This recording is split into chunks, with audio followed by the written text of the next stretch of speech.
A 280-pound man on a three-wheeler rode over my face. And it's in the movie. If you ever want to see it, my mother can't even watch it.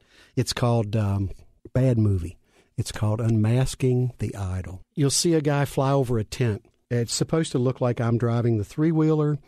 I go along a silhouette, and I go behind this big tent. And then it looks like this guy throws me over the tent. So I got thrown over the tent. And I caught my foot as I was going over, and I remember turning a flip, but I thought, oh, wow, I landed where I'm supposed to. This ought to look really good. But we hadn't rehearsed it with a gun mounted on the three-wheeler. So when they put that on, it changed his turn ratio. So he came wider, and he rode right over my face. But I was lying there thinking, oh, my gosh, this really hurts. But it paid. And I heard somebody go, I think he ran over his head. And then I heard the stunt coordinator go, something I can't repeat, but he said, he ran over his face.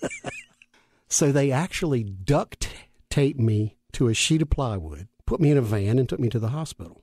Well, about 3 or 4 in the morning, a bunch of my stunt friends came and snuck me out of the hospital. They took me to this audition for North South, and there were tons of people, and it was Ross Brown and Associates, which was one of the top 3 casting agencies in L.A. at the time.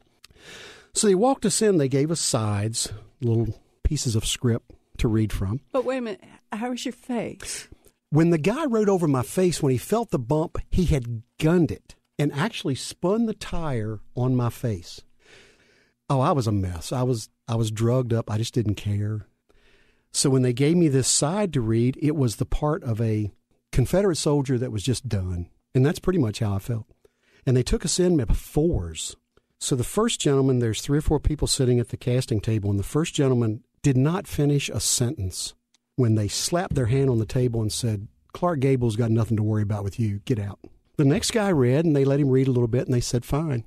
And then I read, and they told me I had a part, and called me the next day and said they needed me there early because they had upgraded me to a better part.